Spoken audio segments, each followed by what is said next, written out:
Last year, we did 3,000 pesos Noche Buena. This year naman, gawin natin 2,000 pesos and mas stress-free because these recipes, napakadaling gawin pero napakasarap.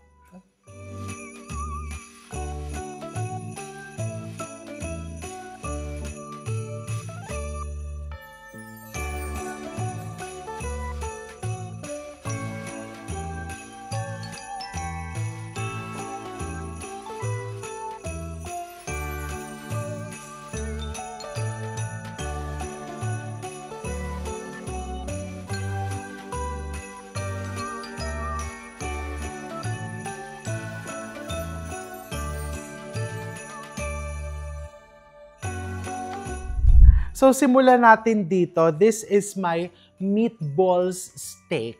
So, parang imagine mo, burger steak, pero in form of meatballs. Kasi, di ba, pagka sinerve mo yan sa buffet or sa iyong holiday table, mas festive tignan pagka bilog-bilog. I have here 1 kilo of ground beef. This is just regular ground beef, yung may konting fats para moist. And I'm just going to put all of my other ingredients. I have here oregano powder or dried oregano. You can use powder as well. I have here dried thyme. This is just all-purpose flour. Breadcrumbs. Binder yung breadcrumbs. Salt. Granulated garlic. Ground black pepper. Soy sauce, and 1 whole egg.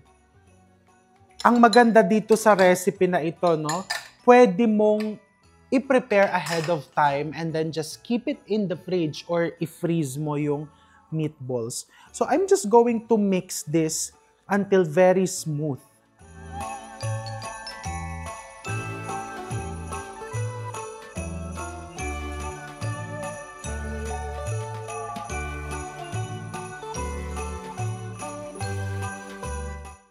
Okay. So now, once it's nice and smooth, pwede na natin pong i-shape. So I have here an ice cream scooper para lang uniform yung meatballs. So you use the ice cream scooper for the uniform size and then iro-roll mo lang na ganyan. See?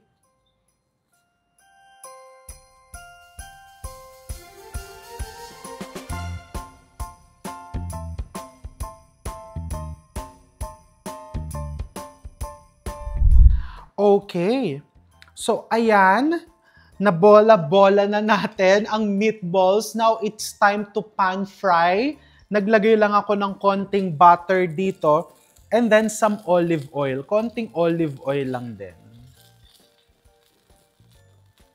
Just a bit of olive oil. And then, ipapan fry lang natin yan. High flame or medium-high flame. Kahit anong cookware pwede, pero para hindi ka mahirapan, gumamit ka na ng non-stick.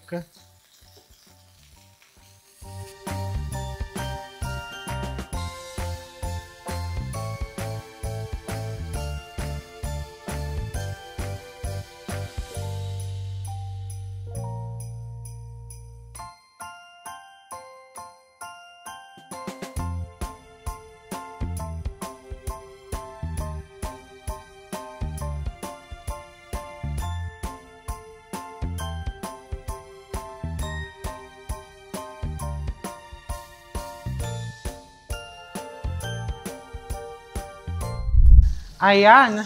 So, nag-brown na po ang ating mga meatballs. Now, we make the sauce. Hindi pa po lutong-luto yan, ha? Ang loob po niyan is medyo hilaw pa. Ibabalik pa po natin yan dito. The concept is, ibe-braise natin yan kasama nung sauce para talagang malasang-malasa. And of course, you want this oil kasi kumatas na po dyan yung meat natin. Okay. Using the same pan, we put our butter, more butter. Kasi 'di ba, alam niyo po, factor din yung hugasan mo. Pagdating ng Noche Buena, is hindi naman isang katutak, 'di ba? Garlic,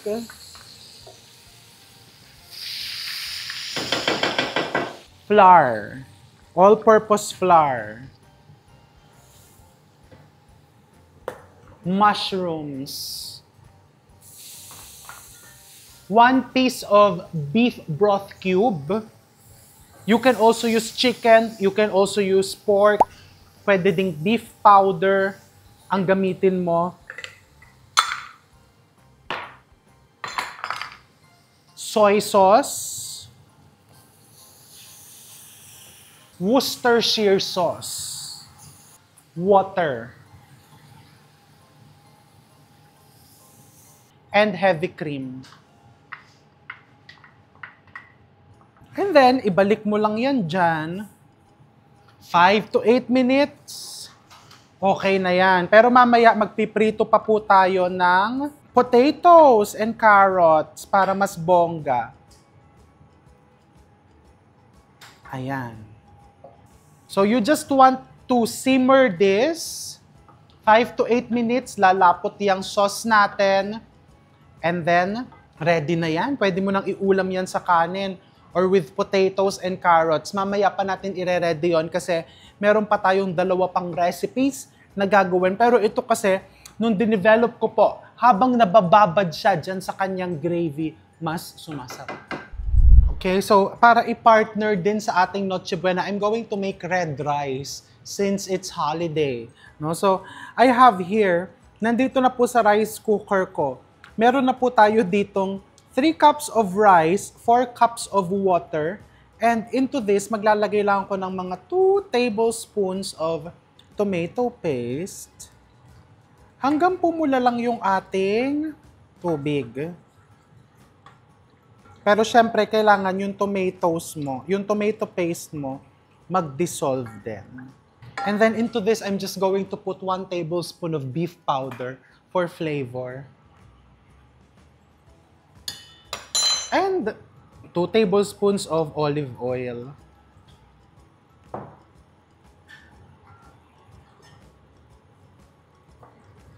Okay, salang natin.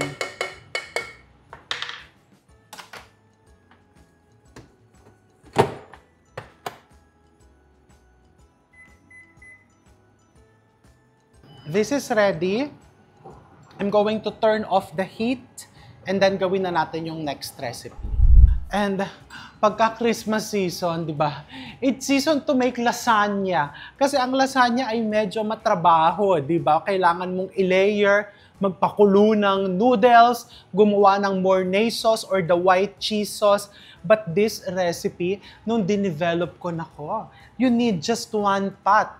And hindi mo kailangan ng oven, ha? Kasi dito nalulutuin kasama yung noodles. So this is my no-bake 1-pot lasagna. Very easy. So pinapainit ko na yung aking kaserola. This is my all-purpose pot. Pero pwede kang gumamit ng kahit na anong kaserola. But imagine mo na dun mo na din is-serve. So gumamit ka ng medyo presentable na kaserola. So I'm preheating this. And then the first step, isi-sear ko dyan yung aking ground beef. I have here 1/2 kilo of ground beef. Di pa mainit. Kulang pa sa preheating. Pero sige, pwede na yan. And 1/2 kilo of ground pork.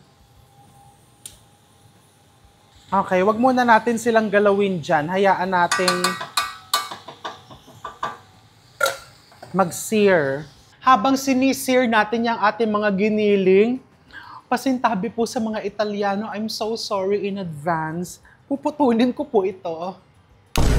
Okay? Easy po ito. This is my own version, tamad version ng lasagna. Pero effective naman po. So, pinuputol ko, I have here 1/2 kilo of lasagna noodles. Kung may makikita ka nung instant, ibig sabihin nung instant, you don't need to boil it. Napakabilis pong maluto nun, pwede yon. But this one is regular lang. Sa packaging po nito, it says, you need to boil this for around 6 minutes. So, ibig sabihin, ita-times 2 natin kasi ibo-boil natin to over low flame together with the sauce. So, ayan. Now, I'm going to put my onions, garlic, tomato paste. Ayan, gisa-gisa para mahaba ang buhay ng lasagna. Salt, water, beef powder. Lagay lang tayo ng mga 1 tablespoon of beef powder kasi naglagay tayo ng tubig. Kaya po may tubig yan kasi syempre dito mo palalambutin mismo yung iyong lasagna noodles. Okay, now this is the exciting part. Hinaan mo yung apoy, ilagay mo siya sa lowest heat. And then, ile-layer mo yung iyong lasagna noodles. Ganun pa din naman, magle-layer-layer ka pa din o kung gusto mo nga pwedeng patayo. Pero ako po, ayan, gaganyan-ganyan mo yan dyan. And then as you layer it, pwede ka nang maglagay din ng tomato sauce. Ile-layer mo din yung, this is Del Monte sweet style na spaghetti or tomato sauce.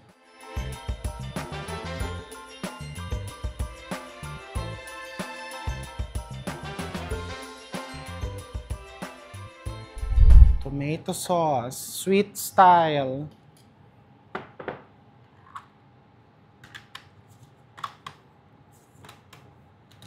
Hindi po ito authentic ha, inuulit ko po. This is my tamad version ng lasagna.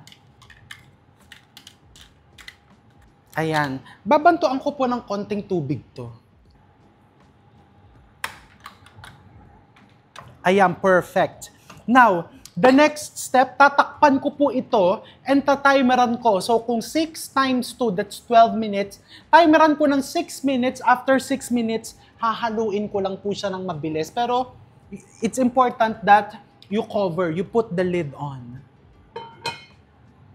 And then, low flame lang para slow cook siya, pantay ang pagkaluto. Okay, so balikan natin after around 6 to 7 minutes.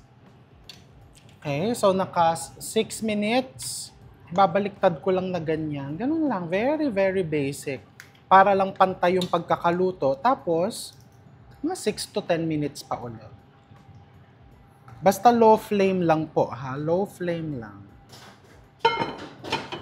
So, habang hinihintay natin itong maluto, let's prepare the mornay. It's just simply bechamel sauce or white sauce with cheese. So, I'm heating up my stainless cacerola into this butter, all-purpose flour, gumawa tayo ng roux, R-O-U-X, lutuin mo ng mabilisan yung harina at saka yung butter. That is to avoid raw flour flavor in your sauce. And also lumps. So after that, I also have cornstarch. Lagay mo na yung cornstarch. Granulated garlic. And then I'm going to pour in milk. This is fresh milk. 1 liter of fresh milk. Just bring this to a quick boil. Pag lumapot, ilalagay na natin yung cheese and then that's it. So, ready na daw po yan kapag ka kumulo or napansin mong nakukot na yung likod ng spatula. Ayan.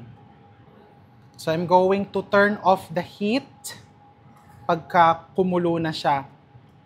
Kasi ang harina po, kailangan, ang starch, kailangan mapakulo mo para matanggal mo yung raw flavor, raw taste.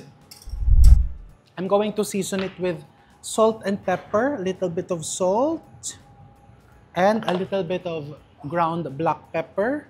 You can use white pepper as well. And then I have here, meron po ako ditong easy melting cheese or quick melting cheese. Ayan. Lagay lang natin. Pagka natunaw yung cheese, okay na yan. This is ready. Itatabi ko muna siya dyan sa isang tabi. Heat-proof naman po yung spatula ko. Sisilipin ko ulit ang lasagna. Ayan, pinapakiramdaman mo yung ilalim kasi baka naninikit. And then, binabali-baliktad ko lang. Ayan o, lumalambot na yung noodles. Ayan, ito mga 3 minuto na lang, ready na. Ia-assemble ko na po. And ilalagay ko na tong keso, ibubuhos ko tong mornay sa ibabaw, and then pwede mo nang iserve. Pero ang lasagna, ipahinga mo ng mga 5 to 15 minutes para mag-settle down bago mo kainin. So, yung noodles natin is, as you can see, al dente na. I'm going to put the cheese.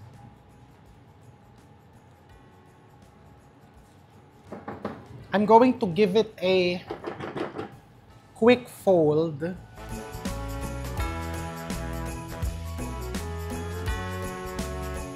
Okay, and then ifa-flat ko na po yan. Ayan, basta na-distribute na yung cheese. Flatten it like that. Give it 2 more minutes. 2 minutes, low flame, tatakpan ko ulit, tapos ibubuhos na natin yung ating mornay sauce.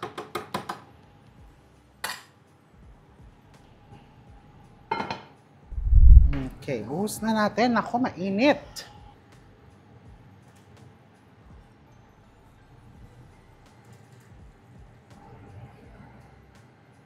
Then let's just use this to para ma-cover mo yan. Ay, ang sarap. Diba parang binake mo din yung lasagna? And then, let's put grated queso de bola. You can use Parmesan cheese. Pwede din namang easy melting cheese lang ang gamitin mo. No problem. Okay, hindi lahat ko na po. Now, the next step, you have to cover it again. And hayaan mo lang siya. Hayaan lang natin siya dyan sa isang tabi para makapagpahinga siya, para yung mga keso ay tuluyang matunaw. So here, nagpapainit na ako ng mantika kasi syempre, pagka Noche Buena, parang pagka Pasko, pag may mga handaan, hindi talaga pwedeng nawawala ang fried chicken. So meron akong dinevelop na bagong fried chicken recipe. I'm going to call this Holiday Fried Chicken. Okay, so I have here my chicken. So kanina po, binabad na ito ni Ange. Meron tayong 2 kilos of chicken legs. Binabad lang yan in fish sauce, calamansi juice, cinnamon powder, grated ginger, and ground black pepper. And then, it's very important na i-massage mo siya. And maibabad mo ng at least 2 hours. So, eto po yan, binabad na natin kanina. And what I'm going to do next is ibe-bread ko na siya. Pero before I do that, para siguradong luto po hanggang loob, tutusok-tusukin natin yung chicken.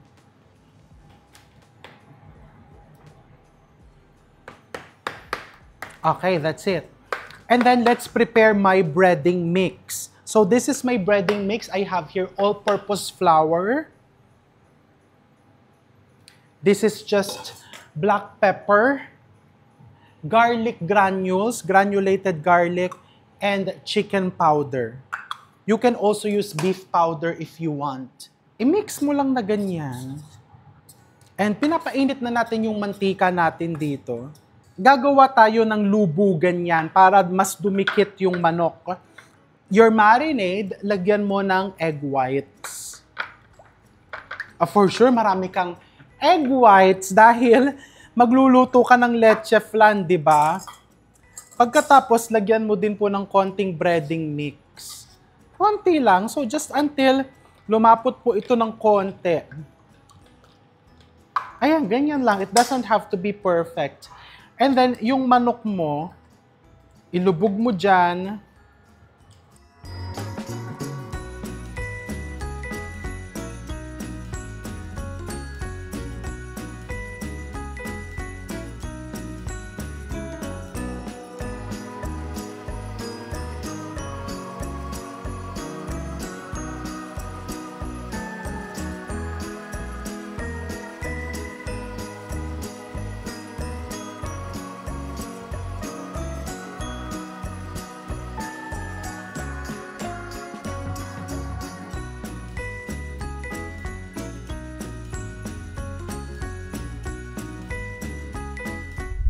Okay, the red rice na hindi masyadong red.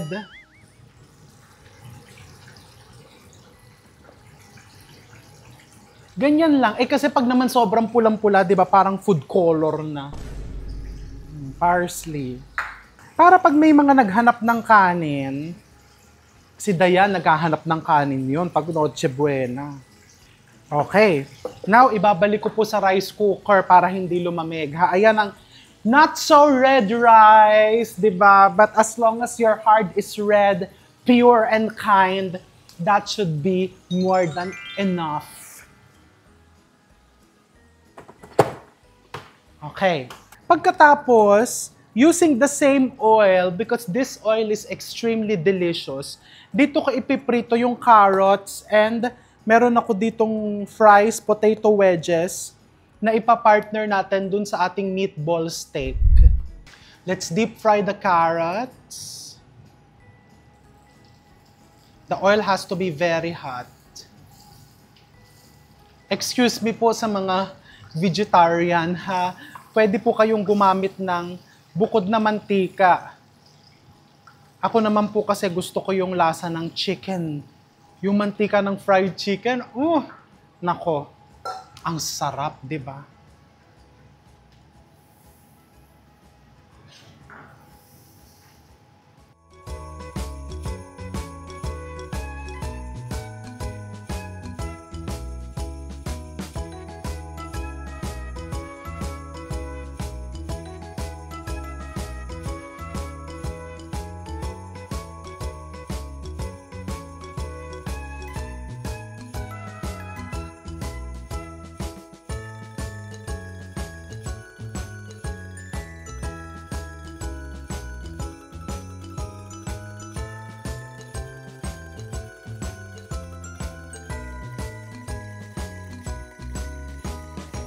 Ayan na po. So, pwede ko nang i-plate yung mga yan. I-plate ko na po. Pagsasama-samahin natin, hahanap ako ng magagandang bandehado para presentable. And yung 2,000 pesos mong budget ay magmumukhang 12,000 pesos charot. Okay na po yun. You can also do this for basil. Sa mga iba pang mga fresh herbs, pwede mong gawin yan just to add color and to stick to the rule that everything must be edible. Di ba pag nagga-garnish tayo, when we put garnish on whatever, everything has to be edible. Nakakain po dapat lahat. Ibig sabihin, dahil maganda yung Christmas tree na ito, ilalagay ko to dyan. Hindi po. Everything has to be edible. So, orange, pwede ka maglagay ng orange dyan. Pwede ka maglagay ng hahaba pa yung sasabihin ko. Basta nakakain, lagay mo dyan. Okay? So, i-plate na natin yan.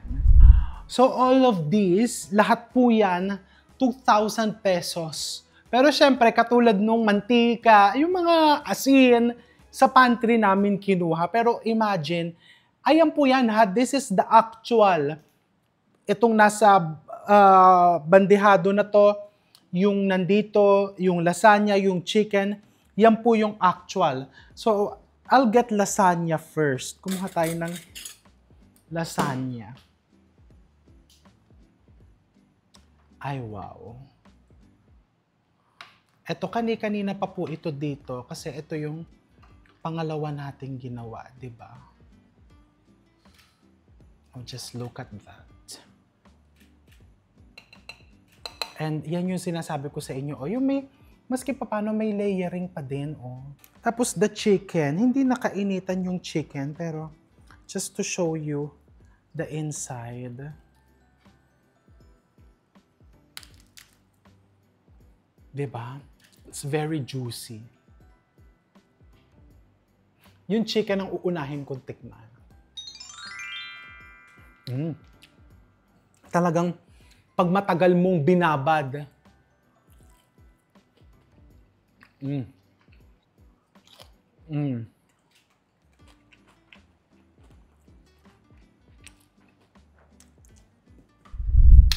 Okay, let's try the lasagna.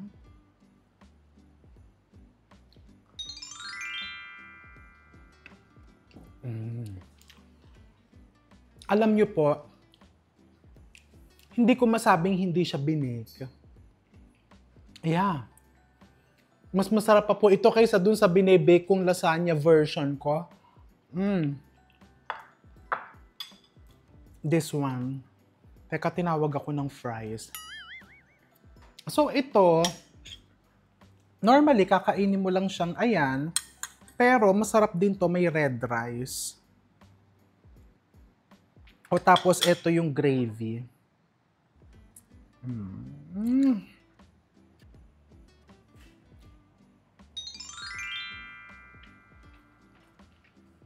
Super good. Lahat naman favorite ko, pero yung chicken kasi, alam mo naman, sira po ako sa fried chicken.